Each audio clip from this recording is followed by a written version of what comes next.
హైదరాబాద్ లో కన్సల్టేషన్ మరియు 3,500 రూపాయల colour Doppler test Avis hospitals లో ఉచితంగా పొందండి. నమస్తే రమ్మగారు. నమస్తే జయ. మనకి దసరా మహోత్సవాల్లో అమ్మవారిని కొలుస్తూ ఉంటాం కదా రమ్మగారు. 9 రోజులు 9 అవతారాలు పెట్టుకొని చాలా అంగరంగ వైభవంగా చేసుకుంటూ ఉంటాం. అయితే అమ్మవార్లకి సంబంధించిన కథలు ఏమన్నా వింటే బాగుంటుందనిపించింది నాకు. అట్లాంటి కథలు ఏమన్నా ఉన్నాయి? మనం లాస్ట్ టైం కూడా కొన్ని చెప్పుకున్నాం, దేవి భాగవతం నుంచి చెప్పాము. అంటే మనకి ఏటా దేవి భాగవతపు కథలు అవే వస్తూ ఉంటాయి జయ.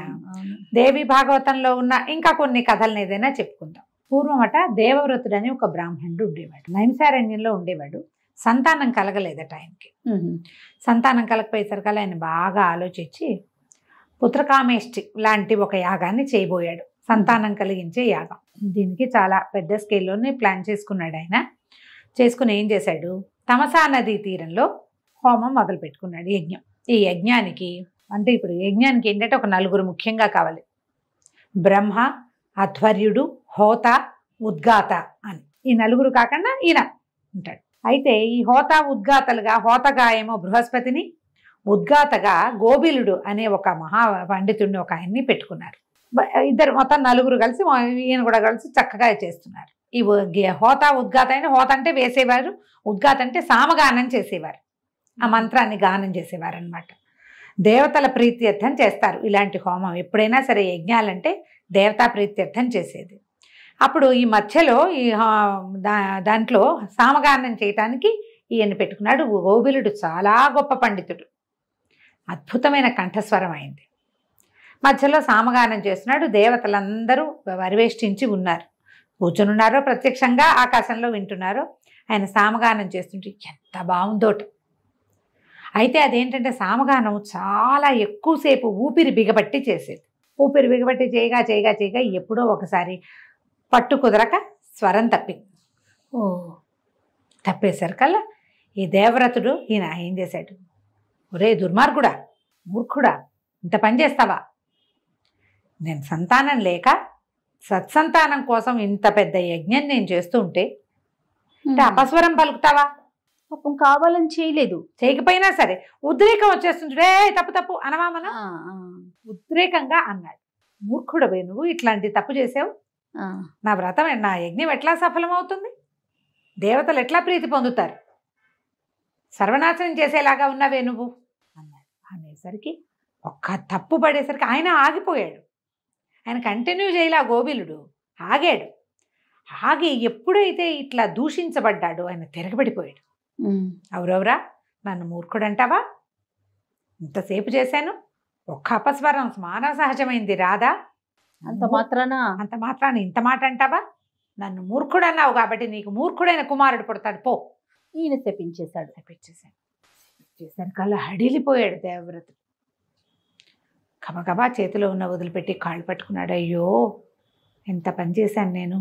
మూర్ఖుడు, చదువు లేని వాడంటే వాడు ఎందుకైనా పనికొస్తాడా? మనం మామూలుగా బ్రాహ్మడికి మోయనివ్వండి, బ్రాహ్మడికి అది ఇవ్వండి, స్వయం పాకం ఇవ్వండి అని మాటకి చెప్తామా? దానాలు వ్యక్తిని పరిశీలించి ఇవ్వాలని చెప్తారు పురాణ గాథల్లో చాలా స్పష్టంగా. అది ఎవరైనా సరే పాత్రత ఉన్నవాడు, అర్హత ఉన్నవాడు, విద్య కలిగిన వాడు, పండితుడైన వాడు, శాస్త్రం చదువుకున్నవాడు, వాళ్ళకే ఇవ్వాలి. బ్రాహ్మడు అని ఇవ్వకూడదు. ఇవన్నీ లక్షణాలు ఉండాలి. సర్వలక్షణంగా ఉన్న వాళ్ళకే ఇవి ఇస్తే నీకు ఫలితం స్పష్టంగా చెప్పబడతాయి. ఈయన కోల పెట్టేశాడు, దుఃఖించేశాడు విపరీతంగా. అయ్యో, కనీసం దద్దినపు భోక్తకి కూడా పనికిరాడు కదా, పితృయజ్ఞంలో కూడా పనికిరాడు, మూర్ఖుడైన వాడు, చదువు లేనివాడు, ఎక్కడా పనికిరాడు. నేను ఇంత యజ్ఞం చేసి అలాంటి కుమారుణ్ణి పొందేది. అయ్యో, నేను ఇంత పొరపాటు చేశాను, ఎంత మాట అన్నాను, ఎంత మాట అనిపించుకున్నాను అని తెగ దుఃఖించాడు. మిగిలిన వాళ్ళంతా ఏమీ చేయలేకపోయారు. గృహస్థి ఇంత మాట అనేశాడు, ఆయన తిరగబడిపోయాడు. ఎవరు ఏం సహాయం చేయలేరు. ఎవరు శాపం పెట్టారో వాళ్ళు మరల్చగలరు. ఇక గోబిలుడి కాళ్ళు పట్టుకుని విపరీతంగా యజ్ఞం ఆగిపోయింది. ఈ దేవవ్రతుడు ఏడ్చేస్తున్నాడు. గోబిలుడు కూడా కష్టంతో వచ్చింది. అయ్యో, ఇంత ప్రయత్నం చేసుకున్నాడు కదా, యజ్ఞం అంటే చిన్న పనే. అదే కదా, ఒక చోట యజ్ఞం చేయాలంటే దానికి సంవత్సరం 2 ఏళ్ళు పని చేయాలట. ఓ ఏడాది పాటు దాన్ని తవ్వి 2 పంటలో 3 పంటలో పండాలి ఆ భూమిలో. అట్లా పండిన భూమే పనికొస్తుంది యజ్ఞానికి. ఇంత శ్రమపడి చేసి పాపం ఇలా అయింది అని ఈయన మనసు మరల్చుకుని మూర్ఖుడైన వాడైనా పరమేశ్వరి అనుగ్రహం లభిస్తుంది వాడికి, అనుగ్రహంతో గొప్ప కవి అవుతాడులే నీ కొడుకు, మనం యజ్ఞం పూర్తి చేద్దాం పట్టని. సరే మిగిలిన వాళ్ళందరితో కలిసి యజ్ఞాన్ని పూర్తి చేశాడు. కొంతకాలానికి యజ్ఞప్రసాదంగా ఏ దేవవ్రతుని భార్య గర్భవతి అయింది. వాళ్లకు ఒక కుమారుడు కలిగాడు. పిల్లవాడికి ఉతద్యుడు అని పేరు పెట్టుకున్నారు. పిల్లాడు చక్కగా చూడముచ్చటగా బాగున్నాడు. కానీ సంవత్సరం తిరిగేసరికి తెలిసింది వాడికి నోరు తిరిగేది కాదు. మాటలొచ్చు ఏవో, కానీ నత్తిగా ఉండేది. అట్లాగే పెరిగాడు. పెరిగితే 8 ఏళ్ళు నామకరణం, ముందు చేతకర్మలు అవి చేస్తారుగా, ఈ క్రియలన్నీ అయిపోయినాయి. 8వ ఏడు రాగానే ఉపనయనం చేశారు. ఉపనయనంలో గాయత్రే నోరు తిరగదు, నోరు తిరగటం లేదు. శాస్త్రం వేదం వచ్చే ప్రసక్తే లేదు. అందరూ ఎకిరిచ్చేవాళ్ళు ఉత్తర్జుడిని. నత్తిగా ఉన్న వాళ్ళని చూస్తే ఇతరులకి హేళనగా ఉంటుంది. అది మనకి రావచ్చు, రేపొద్దున మనం వెంట పడచ్చు, అలా అనిపించదు. అవును, ఎవరినైనా అనేయటం, నత్తివాడని అనేస్తారు. అది మన ఇంట్లో ఉంటే మనకే ఉంటే అవును మనం చెప్పలేకపోతాం కదా. కానీ ప్రజలంతా అతన్ని ఎక్కిరిచ్చేవాళ్ళు, హేళన చేసేవాళ్ళు. వీడికి నోరు తిరగదు, వీడి నాన్న మహాపండితుడు, వీడికి ఏమీ రాదనేవాళ్ళు. జడుడుగా మందుడుగా ఉండేవాడు. కొంతకాలానికి అబ్బాయికి విరక్తి పుట్టిందట ఈ ఉత్తర్జుడికి. ఇల్లు వదిలిపెట్టి బయటికి వెళ్ళిపోయాడు. మామూలుగా 8 ఏళ్ళ తర్వాత ఉపనయనం చేశాక గురు సమీపంలో పెడతారు కదా, వాడికి ఏమీ రాదు. ఇంట్లో ఉన్నా ఏం లేదు, వాళ్ళ అమ్మా నాన్న దుఃఖిస్తూ ఉండేవాళ్ళు. తండ్రి గొప్ప పండితుడు, వాళ్ళంతమంది ఆయన దగ్గర చదువుకోవడానికి వచ్చేవారు. వీడికి నోరు తిరగదు. వెళ్ళిపోయి చదువు లేని జీవితం ఎంత వృధా, విద్య లేనివాడు వింత పశువు అన్నారు. వింత పశువు అని మనం ఇవాళ చెప్పుకుంటున్నాం. వీడు పశువే, కానీ నాకు విద్య లేదని బాధపడేవాడు ఉన్నాడు చూడు, వాడు పశువు కాదు. వాడు మంచివాడయ్యేందుకు, మామూలు మనిషి అయ్యేందుకు అవకాశం ఉంటుంది వాడికి. అతను ఏం చేశాడట, ఈ ఉత్తర్జుడు గంగా తీరానికి వెళ్ళిపోయి కూర్చున్నాడు. తపస్సు చేయడానికి కూడా అతనికి ఏమిటో తెలియదు అది, కానీ ఏదో చెయ్యాలని తెలుసు. తపస్సు చేయడానికి ఓ మంత్రం, ఓ ఇది ఏమైనా ఏమీ లేదు. ఏం చేసేవాడు, ఆకలి అలములు తినేవాడు, కాయ కసరు ఏదైనా తిని గంగాజలం తాగటం, వచ్చి తీరంలో ఓ చిన్న పర్ణశాల కూర్చుని ఉండేవాడు. కూర్చోగా ఒకరోజు అతనికి అనిపించింది, ఏం మాట్లాడినా నిజమే మాట్లాడాలి, సత్యం తప్ప ఇంకోటి మాట్లాడను అని ఒక వ్రతం పెట్టుకున్నాడు. పెట్టుకుంటే అందరూ సత్యవ్రతుడు అనేవారు అతన్ని. ఉత్తర్జుడి పేరు సత్యవ్రతుడుగా మారింది. అయితే ఏమైందట, ఈ రెగ్యులర్గా ఈ గంగా తీరంలో తపస్సులాగా కూర్చుని ఉండేవాడు కదా. అట్లా కూర్చునే ఉండేవాడు. ఒక వెలుగు వచ్చింది అతని మొహంలోకి. ఒకరోజు ఏమైందట, ఒక కిరాతుడు ఒక వరాహాన్ని వేటాడడానికి వచ్చాడు.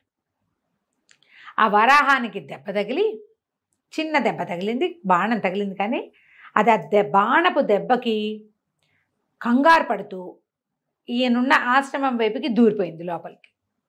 అది మూలుగుతుంది చూడు, నొప్పితో మూలుగుతుంది. ఆ మూలిగింది అతనికి ఐ అన్నట్టు వినపడింది. వాగ్బీజం అంటారు దాన్ని. ఇతనికి నోరు మామూలుగా తిరగదు. ఆ సౌండ్ ఏదో అది ఆయనకు ఆసక్తిగా అనిపించింది. అక్కడి నుంచి ఆ సౌండ్ని అంట మొదలుపెట్టాడు. ఎంతోసేపు కాల. కానీ ఇతను నిత్యము ఒక నియమంతో పనిచేసేవాడు.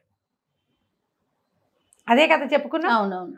గంగా జలమే తాగుతాడు, నియమం ఉంది, అబద్ధం చెప్పడు, నిజమే మాట్లాడతాడు, గంగా పానం చేసి కూర్చుంటాడు, ప్రతిరోజు కళ్ళు మూసుకుని కూర్చుంటాడు. స్థిరత ఉంది అతనికి, కూర్చునేది ఉంది గుణం. కొన్నిసార్లు అనేసరికల్లా ఆ దారిని వెళ్తోందట పరమేశ్వరి.